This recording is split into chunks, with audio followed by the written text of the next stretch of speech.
যে কবর থেকে উঠায় দরকার হলে পোস্টমর্টম করব, তাও করব। আমরা শুধু এটা ভয় পাইতেছি যে এরকম কাজটা না করুক, তাহলে মানুষ বলতেছে এরকম কাজ না করলে তুমি বিচার পাবা না, তুমি কোনো হেল্পও পাবা না, তুমি কোনো সাহায্যও পাবা না। আমাকে এমন ফোর্স করছে যে আমাকে ধাক্কা দিয়ে ফালাই দিয়েছে, আমার হিজাব খুলে ফেলছে, তাই না যে তুমি যাইতে পারবা না তোমার বাবার কাছে, তোমার বাবা মারা গেছে। আমি এতটুকু রিকোয়েস্ট করছি যে আমার বাবা একটু পানি খাইতে দেন, ওরা পানি পর্যন্ত খাইতে দেয়নি। ওরা বলছে যে গুলি লাগা রোগীর আমরা পানি খাইতে দেই না। আমার বাবা মনিরুল ইসলাম খুবই সরল সহজ একজন মানুষ ছিল।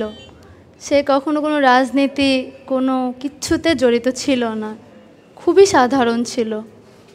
সে শুধু তার ছেলে মেয়েদেরকে স্কুলে আনা নেওয়া এসব কাজই করত। দেশে কি হইতেছে না হইতেছে এসবের ব্যাপারে তার কোনো ইন্টারেস্ট ছিল না। 18 জুলাই সে শুধুমাত্র রাবার বুলেট লাগছিল। সেদিন আমি মানা করছিলাম যে বাপ্পি তোমার এই গুলিগুলো যে লাগছে, দাগ হয়ে গেছে, তোমার কি দেখতে ভালো লাগতেছে? সে বলে তাতে কি হয়েছে, এগুলো তো আমার কোনো ক্ষতি করে নাই, এরকম গুলি কিছু হয় না আমার। তারপর সে রাত্রেবেলা আমাকে নিয়ে বেরো হয়েছে, 10 নম্বরে গিয়ে দেখাইছে দেখ ব্রিজে আগুন দিছে। ইভেন সে এটাও বলছে যে আমি মেট্রো রেলে আগুন দিতে দেই নাই।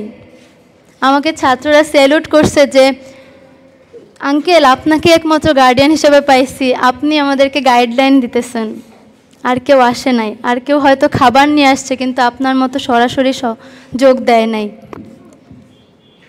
তারপর আমার ভাই তাকে বাসায় পাঠিয়ে দেয় আর আমি তার রাবার বুলেটের রক্তগুলো পরিষ্কার করি। তারপর 20 তারিখে সে নর্মাল বাজার করতেছে বা কাজ করতেছে, বলতেছে আমাকে চাঁদনি আজকে কোনো আন্দোলনের খবর নাই। আমি বলি আজকে শুক্রবার তো হয়তো কোনো আন্দোলন হবে না, তোমার কি ঘরে মন টিকতেছে না নাকি? বলে আসলে কালকে তো সারাদিন আন্দোলনে গেছি, আজকে মন টিকতেছে না। পরে সে জুমার নামাজ পড়তে যায়, জুমার নামাজ পড়তে গিয়ে শুনতে পায় যে 3টা বাজে নাকি আন্দোলন বের হবে, আজকে নামাজের জন্য বিরতি ছিল। পরে 3টা বাজে বের হয়ে যে যায় আর বাসায় ফিরে নাই। 3টা বাজে গিয়ে সে শুধু এলাকার ভিতরেই ছিল। সেদিন তো 10 নম্বর 2 নম্বর গেছে, এদিন আর কোথাও যাইতেও পারে নাই। এলাকার ভিতরেই মিরপুর 8 নম্বর লাইনে নাকি গুলিটা লাগে।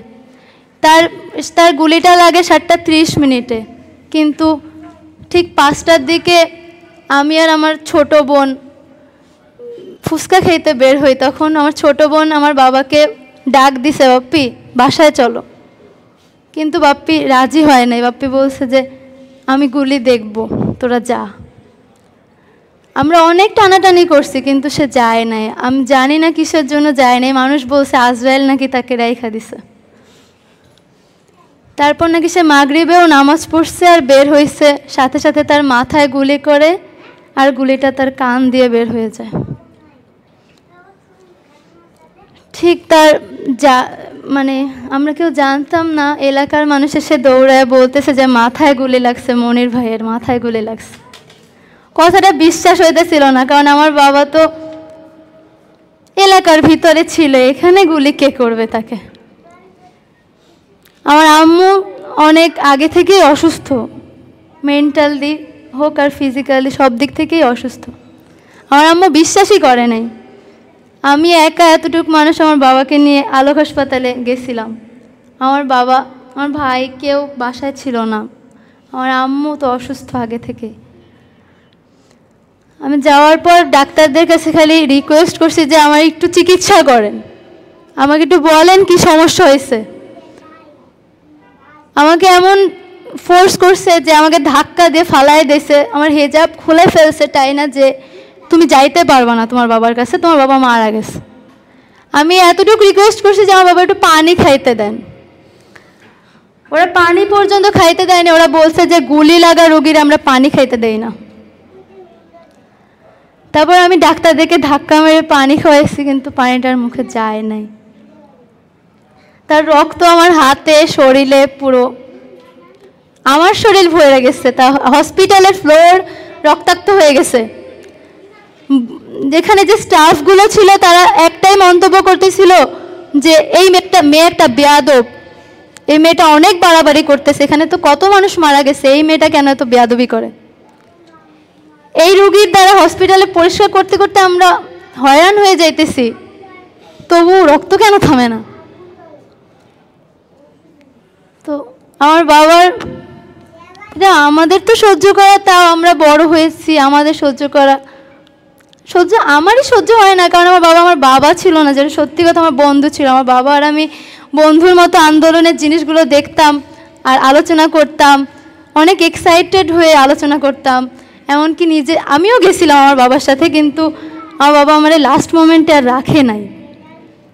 আমার ছোট বোন, আমি শুধু একটা জিনিসই চিন্তা করি, আমার ছোট বোন বড় হয়ে আমার বাবারে মনে রাখবে কিনা। ও হয়তো বড় হয়ে বলতেও পারবে না ওর বাবা কে ছিল, কি নাম ছিল, কোথায় ছিল। ও এখনই মনে রাখে না, ও এখনই বলে কে বাপ্পি, কিসের বাপ্পি। হয়তো মাঝে মধ্যে একটু মনে করাইলে বলে, নাইলে বলে না, আর ভবিষ্যতে তো হয়তো বলবেও না। আমি জানি যে আমার বাবার কোনো বিচার হবে না, কারণ বাংলাদেশে বিচার চাওয়াটা আসলে ভুল বা কি বলবো, অন্যায়। আসলে বাংলাদেশে বিচার চাওয়া অন্যায়। আমাকে মানুষ বলতেছে পোস্টমর্টম করে নাই, তার আবার কি বিচার হবে। পোস্টমর্টম না করলে নাকি তার বিচার হবে না। এলাকার মানুষ দেখছে, পেপারে বের হয়েছে, সংবাদে বের হয়েছে, এরপর আর কি প্রমাণ লাগে। কিন্তু সবার কাছে একটাই জিনিস, পোস্টমর্টম করে নাই, তার কোনো বিচার হবে না।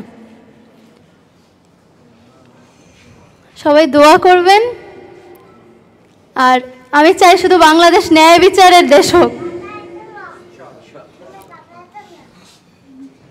যারা মারা গেছে তাদের রক্তের মূল্যটা যেন অন্তত থাকে, ওই মূল্যের বিনিময়ে যাতে বাংলাদেশ একটা ন্যায় বিচারের দেশ হয়। আর আমার যারা মারা গেছে তারা তো জান্নাতবাসী হোক, এটা সবাই চাইছে এবং আমিও চাই, কিন্তু বাংলাদেশ ন্যায় বিচারের দেশ হোক। এইভাবে যাতে কাউরে না বলে যে পোস্টমর্টম করে নেই, সেই রোগীর আবার কিসের বিচার। এইভাবে যাতে কেউ অস্বীকার না করে যে কি প্রমাণ আছে তোমার বাবা মারা গেছে। সবার তো প্রমাণ আছে, পোস্টমর্টম রিপোর্ট আছে, তোমার তো তাও নাই। আমার হাত কাঁপতেছে এটা বলতে যে পোস্টমর্টম, আপনারা সবাই জানেন পোস্টমর্টম মানে কি। তার কলিজা রেখা দেওয়া, এটার মানে লিভার, কলিজা, হার্ট সব কিছু রাইখা দেওয়া। আর এরকম একটা কাজ আমরা করতে দেই না, আমরা সন্তান হিসেবে কেন করতে দেই না, এটাও আমাদেরকে জিজ্ঞেস করা হয়েছে। ইভেন এখন এরকমও বলছে যে কবর থেকে উঠায় দরকার হলে পোস্টমর্টম করব, তাও করব। আমরা শুধু এটা ভয় পাইতেছি যে এরকম কাজটা না করুক, তাহলে মানুষ বলতেছে এরকম কাজ না করলে তুমি বিচার পাবা না, তুমি কোনো হেল্পও পাবা না, তুমি কোনো সাহায্যও পাবা না। আপনারাই চিন্তা করেন, পোস্টমর্টম না করলে সে কিভাবে শহীদের বলছে, এক কথা ওরা বলে দিছে পোস্টমর্টম হয় নাই, ও কোনো শহীদের মর্যাদা পাবে না।